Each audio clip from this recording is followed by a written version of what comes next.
भारत सेवा संघ आश्रम में कुंभ 2027 को लेकर मीटिंग का आयोजन। हरिद्वार के देवपुरा भारत सेवा संघ आश्रम में कुंभ 2027 को लेकर एक बहुत ही भव्य दिव्य रूप की मीटिंग का आयोजन किया गया। इस मीटिंग में बढ़ चढ़कर आश्रम के सभी साधु संतों ने हिस्सा लिया और अपनी अपनी बात कही। तेज न्यूज इंडिया परिवार की टीम, हरिद्वार उजाला परिवार, स्टार न्यूज प्लस की टीम ने पहुंचकर यहाँ की ताजा स्थिति का जायजा लिया। देखें स्टार न्यूज प्लस के लिए उत्तराखंड के हरिद्वार से सागर की ये रिपोर्ट।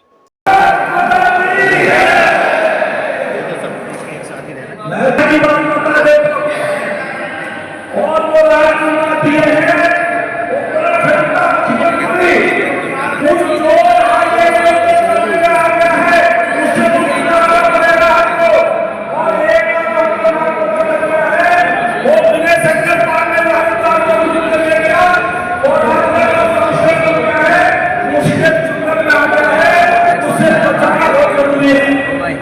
से जुड़े हुए संत महंतों महामंडलेश्वरों की एक मीटिंग हुई है, जिसमें ये प्रस्ताव रखा गया कि सरकार केवल अखाड़ों की बात सुनती है, अन्य मठाधीश जो संत महंत है उनकी नहीं सुनती। तो उस विषय में एक संगठन तैयार हो और वो संगठन अपनी बात को सरकार तक पहुंचाए। जो सुविधाएं अखाड़ों को मिलती हैं वो प्रत्येक महंतों को, संतों को, आश्रमधारियों को मिलनी चाहिए। जानना चाहिए, इससे पहले भी अर्थ कुंभ आए आते रहते हैं जी। पहली बार इस तरह का आयोजन अर्थ कुंभ को कुंभ के रूप में मनाया जा रहा है, इसका मेन रीजन क्या हो? देखिए, अर्ध कुंभ तो अर्ध कुंभ के रूप में मनाना चाहिए, लेकिन अब मुख्यमंत्री जी और अखाड़ा परिषद के अध्यक्ष ने घोषणा की, इसको हम महाकुंभ के रूप में मनाएंगे। मनावे, अच्छा कुंभ सफल हो, मेरी शुभकामनाएं हैं। लेकिन अन्य संतों के और महंतों के पंथों की उपेक्षा भी नहीं होनी चाहिए। या इसमें 2021 की जो कसर बाकी थी उसको पूरा करना है, ऐसी तो कोई बात नहीं है।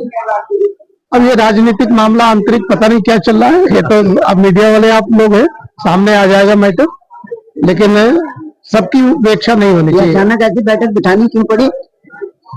ये वहाँ के अध्यक्ष बैठे हुए, इधर स्वामी यतीन्द्रानंद जी महाराज के सभा की, उनसे वार्ता कीजिए, आपको पता लग जाएगा। बहुत बहुत धन्यवाद तेज न्यूज इंडिया परिवार से बात करने के लिए। धन्यवाद।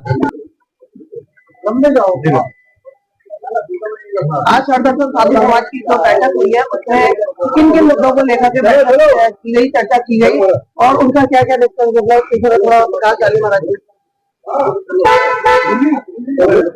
हरदर्शन साधु समाज की बैठक में सभी संतों ने एक साथ एक स्वर में आने वाले 2027 में जो अर्ध कुंभ हो रहा है उसको भव्य और दिव्य बनाने के लिए संतों के योगदान पर चर्चा हुई और सरकार संतों के साथ भी बातचीत करे।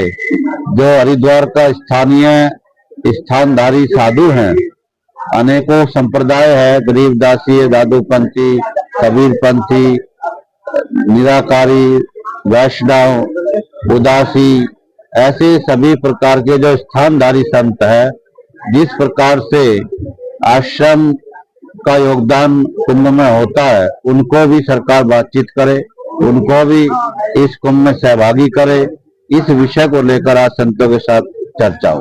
मुख्यमंत्री ने इसको कुंभ के रूप में इसकी घोषणा कर दी है, क्योंकि अभी तक कोई घोषणा हुई नहीं थी और 13 अखाड़ों ने भी उसका समर्थन किया है। तो निश्चित रूप से प्रयागराज की तर्ज पर इसको भव्य दिव्य कुंभ बनाने की जो सरकार की मंशा है, हम उसका स्वागत करते हैं। और इसका रीजन क्या है? अचानक नहीं लगी, बड़ी सोच समझ के रखी गई है, क्योंकि इसके पहले अखाड़ा परिषद की बैठक और भोजन और बातचीत सरकार के साथ हुई, उसमें हरिद्वार के आश्रम की उपेक्षा की गई। आश्रम में बहुत सारे संत रहते हैं, भक्त आते जाते हैं आश्रमों में, इसलिए बैठक रखी गई कि भाई जिस प्रकार की व्यवस्थाएं कुंभ में अखाड़े के लोगों को मिलती हैं, अखाड़ों को मिलती हैं, वो व्यवस्थाएं हमारे आम संत को, एक आम संत है जो छोटा से छोटा आश्रम बना के बैठा है, उसको भी कुछ ना कुछ व्यवस्थाएं मिलनी चाहिए। इसलिए बैठक की गई कि शासन प्रशासन से बात रखने के लिए एक कार्यकारिणी का गठन किया जाए। उसमें आधी बात रखी गई है कि कार्यकारिणी गठित होगा, उसमें से जो हमारे पदाधिकारी होंगे वो प्रशासन से और शासन से बात करेंगे, अपनी बात रखेंगे।